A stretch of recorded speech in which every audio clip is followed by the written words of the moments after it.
കൂടുതൽ വാർത്തകൾക്കും വിശേഷങ്ങൾക്കുമായി channel subscribe ചെയ്യാനും ബെൽ ബട്ടണിൽ ക്ലിക്ക് ചെയ്യുവാനും മറക്കരുത്. ആലപ്പുഴയിൽ 15 വർഷം മുൻപ് കാണാതായ മാന്നാർ സ്വദേശിയായ കല കൊല്ലപ്പെട്ടതായി പോലീസ്. ഭർത്താവ് അനിൽകുമാർ കലയെ കൊന്ന് വീട്ടിലെ സെപ്റ്റിക് ടാങ്കിൽ കുഴിച്ചുമൂടിയെന്നാണ് അന്വേഷണ സംഘം കണ്ടെത്തിയത്. അനിൽകുമാറിന്റെ വീട്ടിൽ സെപ്റ്റിക് ടാങ്ക് തുറന്ന് നടത്തിയ പരിശോധനയിൽ മൃതദേഹാവശിഷ്ടങ്ങൾ എന്ന് സംശയിക്കുന്ന വസ്തുക്കൾ കണ്ടെത്തി. 15 വർഷങ്ങൾക്ക് മുൻപ് ഒരു യുവതിയെ കാണാതായ കേസിൽ സത്യങ്ങൾ പുറംലോകത്തേക്ക് എത്തുന്നത് ഒരു ഊമക്കത്തിന്റെ രൂപത്തിലാണ്. ആലപ്പുഴ ജില്ലാ പോലീസ് മേധാവി ചൈത്ര തെരേസ ജോണിന് ലഭിച്ച കത്തിൽ 15 വർഷങ്ങൾക്ക് മുൻപ് ഇരമത്തൂരിൽ നിന്ന് കാമുകനൊപ്പം അപ്രത്യക്ഷമായെന്ന് പറയപ്പെടുന്ന കല എന്ന 26-കാരി കൊല്ലപ്പെട്ടു എന്നതായിരുന്നു ഉള്ളടക്കം.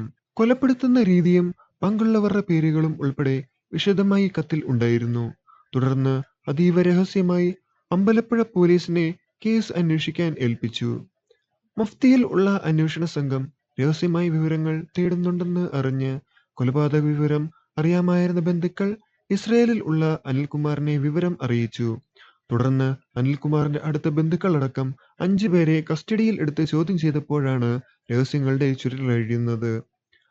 ആർഡിഒയുടെ അനുമതി തേടി ഫോറൻസിക് വിഭാഗവുമായി ചേർന്ന് അനിൽകുമാറിന്റെ വീടിന്റെ സെപ്റ്റിക് ടാങ്കിൽ നടത്തിയ പരിശോധനയിൽ മൃതദേഹാവശിഷ്ടങ്ങൾ എന്ന് സംശയിക്കുന്ന ഭാഗങ്ങൾ പോലീസ് കണ്ടെത്തി. ഇത് ശാസ്ത്രീയ പരിശോധനകൾക്ക് വിധേയമാക്കും.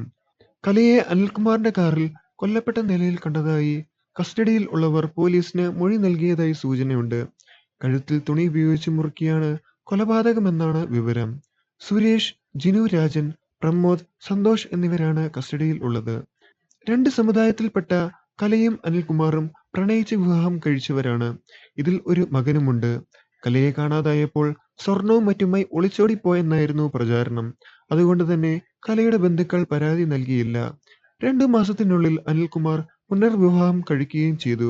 പുനർവിവാഹം അടക്കമുള്ള കാര്യങ്ങളെക്കുറിച്ച് പോലീസ് പരിശോധിച്ചു വരികയാണ്. പാലക്കാട് സ്വദേശിക്കൊപ്പം പോയെന്ന് പറയപ്പെടുന്ന കലയെ എറണാകുളത്ത് വെച്ച് അനിൽകുമാർ കൂടെ കൂട്ടുകയായിരുന്നു. വാടകയ്ക്ക് കാർ എടുത്താണ് കലയെ കൂട്ടാനായി പോയത്. യാത്രാമധ്യേ തുണി ഉപയോഗിച്ച് കഴുത്ത് ഞെരിച്ച് കൊലപ്പെടുത്തിയെന്നും പോലീസ് വ്യക്തമാക്കുന്നു. കലയെ ഒളിപ്പിച്ചു വെച്ച ശേഷം പാലക്കാട്ടേക്ക് ഒളിച്ചോടിപ്പോയെന്ന് അനിൽകുമാർ ബോധപൂർവം കഥ സൃഷ്ടിച്ചതാണെന്നും പോലീസ് സംശയിക്കുന്നു. മൃതദേഹം കാറിൽ കണ്ട ദൃക്സാക്ഷിയുണ്ടെന്നാണ് വിവരം. കസ്റ്റഡിയിൽ ഉള്ള പ്രതികളുടെ അറസ്റ്റ് പോലീസ് രേഖപ്പെടുത്തും. അനിൽകുമാറിനെ നാട്ടിലെത്തിച്ച് ചോദ്യം ചെയ്യാനാണ് പോലീസ് നീക്കം.